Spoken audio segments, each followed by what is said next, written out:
Alright, so I guess next we should talk about why you would choose a takedown rifle in the first place. If you're looking for match grade accuracy for competitions or anything like that, you know, a takedown might not be the best choice. If you're looking to interchange the barrels at some point, a takedown might not be the best choice. There are rumors going around that Ruger will put out a match grade barrel for this eventually, but you know, just having that takedown feature, I have a hard time believing that a match grade barrel on a takedown weapon is going to be as accurate as a match grade barrel on a fixed rifle that's all just one piece. It's just something to think about. If you go back and look at the review I mentioned earlier from gunblast.com, he does some pretty thorough testing out of the box, and you know, he takes down the rifle after 5 rounds, puts 5 more through it, takes it down, puts 5 more through it, and repeatedly assembles and disassembles the gun with no effect on the accuracy. So in my mind, for regular plinking, you know, just basic target shooting, this rifle is going to be very accurate, and it's going to suit my needs very well. But just something to consider whether or not that takedown is really necessary for you. For me, it's all about the portability and the storage. I don't want to have a long rifle, especially in a long rifle case, sitting in my house or in my car.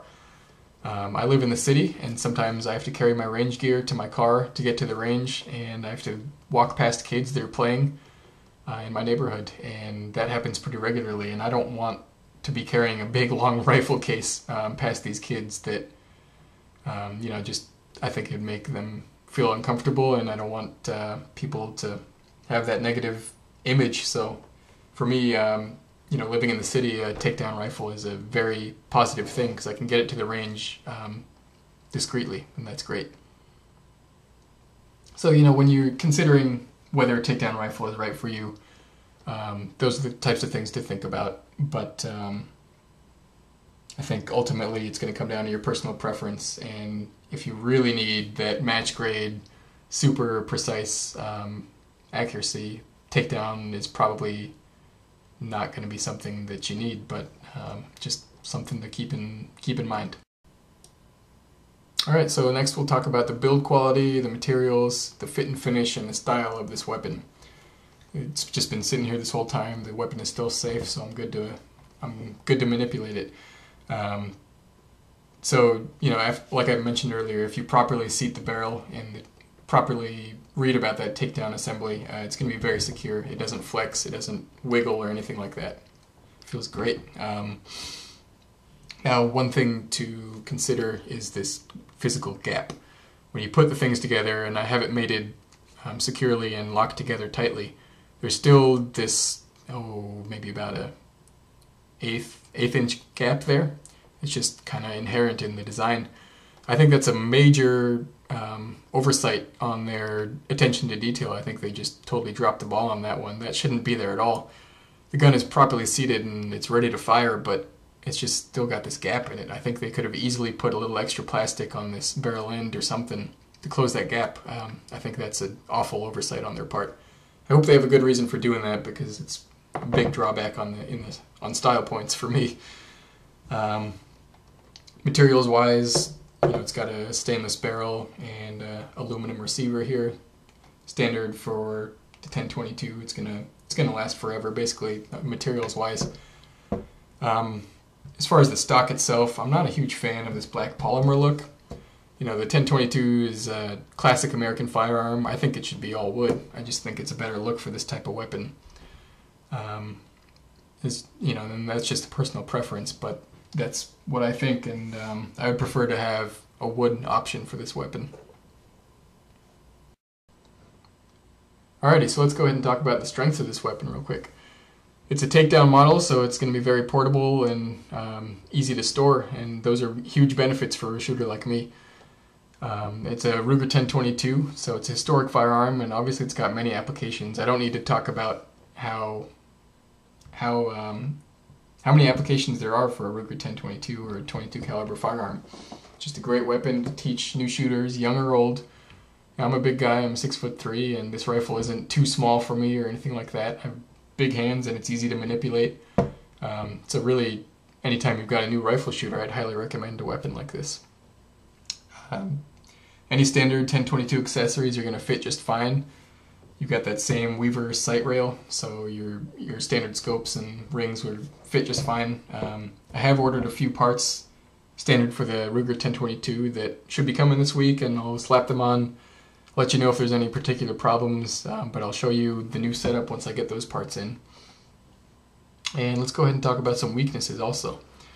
As that guy Gun website's reviewed, and he did a good job of it, the bag material isn't the best. It's Chinese made and not the best materials. Probably not going to last as long as the weapon itself does. Probably the biggest drawback of the weapon itself is, again, this gap. I hate it. I don't know what they were thinking, leaving that in there.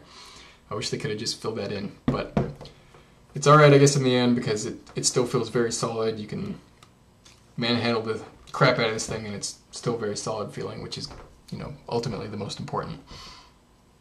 I'm not a huge fan of this black polymer. I would prefer to see a wood stock. That's just personal preference, though. And I'll go back to this action lock that I mentioned at the beginning. Now, this is a standard 10-22 action lock, I think. And the lock itself has this tool-dipped rubberized coating on it, which is great. That's perfect. But this actual block that goes in the action, I'll show you how it goes in if you're unfamiliar. You just basically lock the bolt back with the magazine dropped, and it's going to go ahead and slide in there, and then you pass the lock through the top, and it's going to completely lock the action out, so the gun is useless, except as a bludgeoning tool, of course. But this action lock is just a raw metal. I think it's probably a steel, and it's got this black paint on it. I really wish they would have just tool dipped it the same way they did with the lock here, because basically it just scratches the hell out of your stock and receiver. You can maybe see it a little bit, kind of hard to pick up in this light, but it just scratches the hell out of it. And I think what I'm going to end up doing is going and getting some tool dip, just some rubberized coating that I can dip this into, and basically to soften these edges so it doesn't mar up my brand new weapon. I think that kind of blows, and I wish they would have thought about that when they made that thing. Last drawback to this thing, actually the second to last, the iron sights, they're open, similar to a pistol. I don't like that setup too much on a rifle, and I've actually ordered some new sights for it that I'll talk about in a bit. So I'm not a huge fan of the iron sights provided on this thing, but a lot of 22 shooters use scopes. A lot of people use the peep sights, and so if you have any preferences in that field, I definitely suggest getting the sights that you work with, the sights that you prefer, because these iron sights probably aren't the best. The last weakness to talk about, I think, is the bolt release. Now, on most rifles, I think, and especially coming from a pistol background, I'm very used to being able to pull back on the action and release it, and then just have it rack forward. That's a very efficient motion, and I really wish that you could just do that on the 10-22 with a stock setup. But actually what you have to do, if you're familiar at all with this, is hold the bolt back, push up and in on the bolt release, and then it'll rack forward. It's really kind of frustrating, because if you want to be able to reload and manipulate quickly, you're not going to be able to do that because the bolt is locked back with this lever. Now, what I've done is I've ordered a Volquartsen automatic bolt release, and what I'll have to do is open this up and put that into the trigger assembly, and basically that'll allow me to cycle it more like a pistol, or more like typical AR, I believe, where you can just pull back slightly on the bolt and it'll just rack itself forward. Having that extra step, and especially with such a tiny little lever and you have to angle it just right, I really think that's a big disadvantage to the manipulation of this weapon. Alright, so overall impressions, I'm really happy with this gun. It's a great value. I picked it up for about $340, and I think the list price is more like $380, but I got it on a bit of a special. I mean, 340 bucks, you can't beat it, and think about how cheap the 22 rifle ammo is. I can go out and shoot it for an entire day and still pay less than I would for just a couple of magazines in one of my pistols. I think that's awesome. So as far as cost effectiveness goes, this is just going to be a fantastic choice. Can't really beat it. I will be replacing a few of the parts. As I mentioned before, I need that automatic bolt release. That's just, I mean, I think that's a bad design. I'm not sure why all the 1022s seem to have that. I would much prefer the automatic bolt release, which I've got coming in. Again, manipulations to me are very important. So I've also got an extended magazine release, a little bit longer, a little bit more knobby, that I can get a positive contact to release that magazine quickly and efficiently. And then I've also got some TechSight TSR 100s coming to replace these iron sights. And what that's going to do is replace the front post here with a properly fitting front post, and then basically neglect this rear sight, and the TSR 100 rear sight will bolt onto the receiver here. So we'll get about an 8-inch longer sight radius, and that'll provide for more precision and accuracy there.